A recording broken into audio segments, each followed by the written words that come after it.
शंभू जी के घर में खुशियों का माहौल था। आज उनके बेटे राकेश की शादी विनीता से हुई थी और बहू ने पहली बार घर में कदम रखा था। जुग जुग जियो बेटा। हमेशा खुश रहो। और किसी भी अन्य माता पिता की तरह ये लम्हा भी उनकी जिंदगी का यादगार लम्हा था। उन्हें उम्मीद थी कि बहू के रूप में लक्ष्मी स्वयं उनके घर आएगी। शंभू जी एक ट्रक ड्राइवर थे और उनका बेटा भी ट्रक ही चलाता था। वो दोनों एक ही कंपनी के ट्रक चलाते थे। दोनों को महीने के 15-15 हजार मिला करते थे। बेटा, अब तुझे कोई और नौकरी करनी चाहिए। अब तेरी शादी हो गई है, तुझे अपने भविष्य की सोचनी चाहिए। पापा, मैंने कई और जगह पता किया है, पर सब जगह पगार कम ही है। वो तो है, भला ट्रक ड्राइवर को कोई 15,000 के ऊपर पैसे क्यों देगा? बापूजी, मैं सोच रही थी कि आप भी सालों से ट्रक चला रहे हैं और ये भी, तो क्यों ना आप अपना खुद का ट्रक खरीद ले। उससे चलाने से तो मुनाफा ज्यादा होगा। मुनाफा तो होगा बेटा, पर ट्रक खरीदने के लिए पैसे कहाँ से आएंगे? अगर हम बचत करना शुरू कर दे तो? बिटिया, हम पहले से ही बचत कर रहे हैं और अब तक हमने 5 लाख रुपए बचा लिए हैं, पर ट्रक के डाउन पेमेंट में भी 10 लाख रुपए लगते हैं। इतना बचत करने में तो कई और बरस लग जाएंगे। बाबूजी, अगर 5 लाख रुपयों का इंतजाम हो जाए तो? इतने पैसे कहाँ से आएंगे? विनीता दौड़ के अपने कमरे में गई और अपने सारे गहने लेकर लौटी। अरे बिटिया, ये तो तुम्हारे गहने हैं। तुम्हारे पिताजी ने तुम्हें दिए हैं। हम इनसे ट्रक नहीं खरीद सकते। क्यों बाबूजी, मैं भी तो आपकी बेटी हूँ और मैं चाहती हूँ कि हमारे परिवार का भला हो। इसमें गलत ही क्या है बाबूजी? तेरी सोच अच्छी है बेटा, पर मैं ये गहने नहीं ले सकता। अरे जानकी, अब तू ही अपनी बहू को समझा। जानकी आगे आई और उसने अपने सारे गहने भी विनीता के हाथ में रख दिए। बहू सही कह रही है, ये गहने वैसे भी हमारे गलों में लटकते रहते हैं। अगर इन्हें गिरवी रखकर आप दोनों ट्रक खरीद सकते हो तो इसमें बुराई क्या है? पर माँ, बेटा, जब तुम्हें मुनाफा होने लगेगा तब तुम ये गहने छुड़वा लेना। इतना मत सोचिए, बहू सही कह रही है। ये गहने ही तो है, भला ये हमारे परिवार की उन्नति से ज्यादा है। अब शंभू को विनीता और जानकी की बात माननी ही पड़ी। उसने वो गहने ले लिए और उन्हें गिरवी रखकर शंभू और राकेश ने ट्रक का डाउन पेमेंट दे दिया। विनीता ने नए ट्रक की पूजा की। शंभू आज बहुत खुश थे।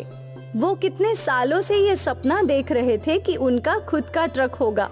आज वो सपना पूरा हुआ। शंभू जी ने अपना ट्रक उसी कंपनी में कॉन्ट्रैक्ट पर चढ़ा दिया।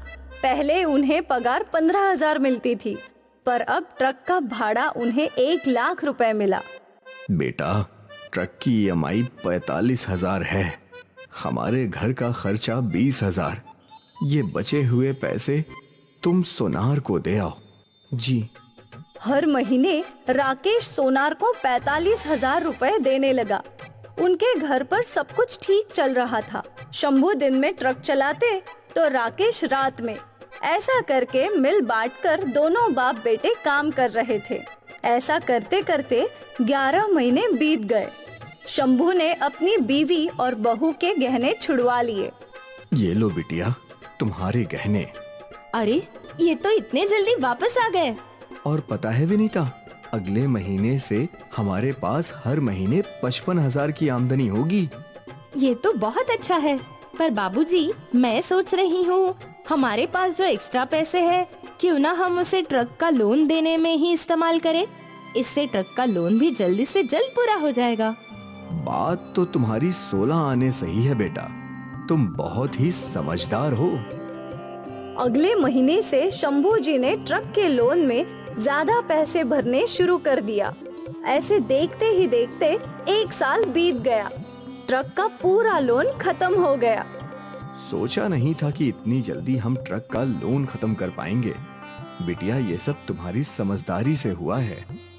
बाबूजी, मेरे पास एक और आइडिया है। कैसा आइडिया? अब जब हमारे पास हर महीने 80,000 ज्यादा है, तो क्यों ना हम और एक ट्रक खरीद ले।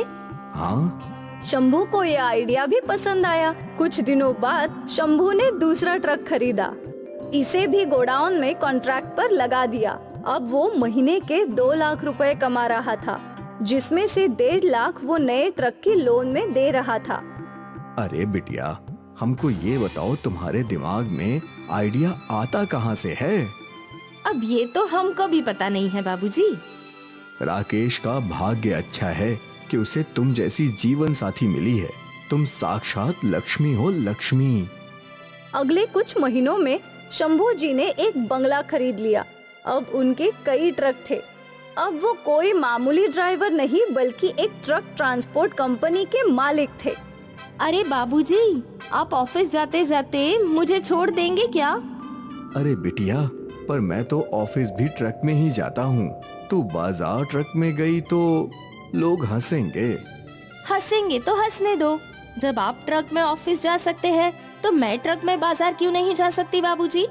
और ज्यादा से ज्यादा लोग क्या बोलेंगे कि ट्रक कंपनी के मालिक की बहू ट्रक में सब्जियां खरीदती है ना, और मैं क्यों ना खरीदूं?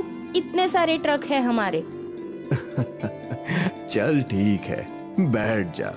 शंभू जी अपनी बहू को बाजार भी ट्रक में ले गए। लोगों ने देखा, पर सारे शहर वाले जानते थे कि वो पैसे वाले हैं। चल बिटिया, अब मैं चलता हूँ। जी बाबूजी। विनीता सब्जियां खरीदने लगी। अरे दीदी जी, मैंने गाड़ियों से लोगों की सब्जियां लेने आते देखा है। आज पहली बार किसी को ट्रक से आते हुए देखा है। अरे क्यों ना हो, दिख रहा है उस पे नाम, विनीता ट्रांसपोर्ट। वो विनीता मैं हूँ, और वो मेरे ससुर जी की कंपनी का ट्रक है जो वो खुद चला रहे थे। ट्रक कंपनी के मालिक अपना ट्रक खुद चलाते हैं? हाँ, जब ट्रक उनका है तो वो क्यों ना चलाए। शंभू जी रोज अपने ऑफिस भी ट्रक में जाते थे, क्योंकि वो मानते थे कि ट्रक चलाना ही, उनके ट्रक ड्राइविंग की वजह से ही आज वो ट्रक ट्रांसपोर्ट कंपनी के मालिक बन पाए हैं। और किसी को भी अपने जिंदगी की जड़ों को भूलना नहीं चाहिए।